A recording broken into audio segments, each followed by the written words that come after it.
Hi. This journal is called Is It Death or Ascension? And it's from June 1st, yesterday, 2010. The second one of that day, the Mayan day, was 6 Death or Transformer.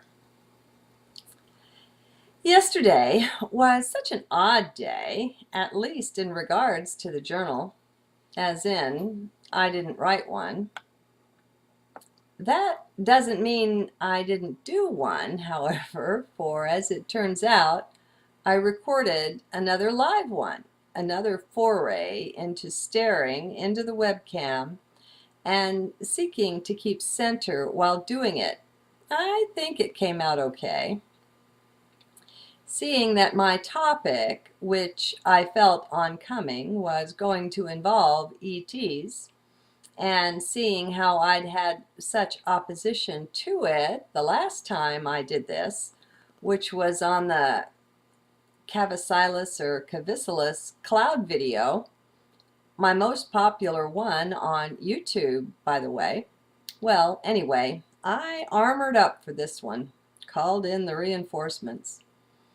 If you tune in and check it out, you will be able to sense this as you're listening to yesterday's recording, the one touching on the insectoid group or mentality of extraterrestrial life. Yep, links in the transcript as usual. See what you can sense when you listen from heart. I wasn't alone in that recording.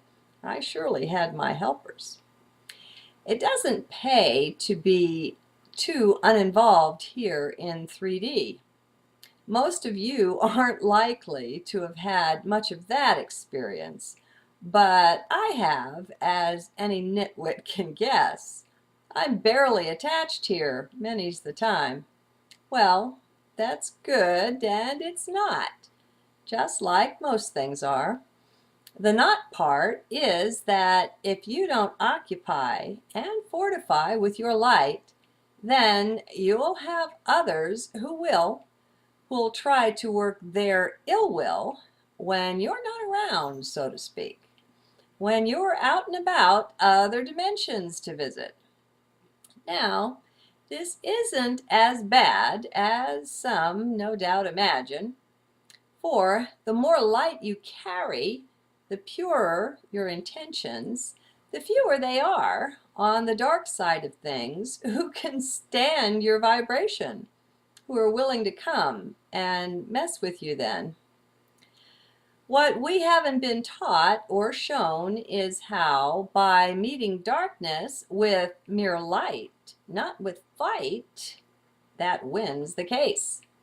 They run off in fear, for uncomfortable it makes them, those given over to darkness. That light gives them pain. Now, lest we think ourselves so much better than that, or better than them, I've another tale to tell, one that, though might not like at first, later you will. Now, I'll tell you up front, this is not from my own direct experience, but from a source I trust pretty highly, which is the teachings of light that have flowed through the couple whose names in this life were Mark and Elizabeth Prophet, messengers of light for and trained for the purpose by that arm of light called the Great White Brotherhood. And the white refers to their light, the light of ascension, got nothing to do with race or color. So here's the story. It is that in the sacred space and place called the Great Central Sun, there takes up their abode those ones whom we've heard called by the names of Alpha and Omega. Great beings of light these, well beyond 3D, or 4D or 5D, I imagine. Well beyond imagination, they have a court there, sacred place where they hold court. Sacred thrones in the center. They say there's a dais, a circular area, a bit raised from the floor, a place of great light flow. Special space beyond others, and this is what happens there. We're told that our souls are given lifetime after lifetime great opportunities to garner knowledge on knowledge, with wisdom and understanding, the expected outcome of that. And so we go our way, we venture both wide and far, we sample many bright ways, but into darkness too go. It's part of the journey, and much that's learned does require our trek into darkness. It makes a pattern with light from our vantage point here in the midst of 3D, this simply cannot be seen. But to continue. The souls on their long, seemingly endless journeying are expected by these great cosmic parents to come into their own, to garner light upon light and bring the best of it home. Well, most do, it is true, but some don't. No other way to say it but that. So the story is told of how from those thrones the call issues forth that brings one of us there to step up on that special dais, circular spot, plain and simple, on which he's invited to stand. This one's of the darkness, one who for many long ages, too many to tell, has chosen dark over light and not been balanced at all.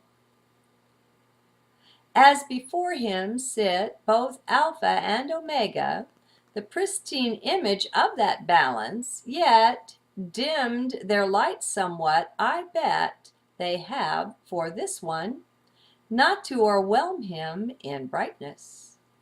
Yes, that's my little addition to Story Told. It's no part of that which came through the prophets. So, up steps the Dark One. There stands before those on thrones. He takes his place on the dais. He's here for his one last chance to change his ways, make other choices. So, beloved Alpha and Omega issue this one, his one last chance. They invite him to mend his ways.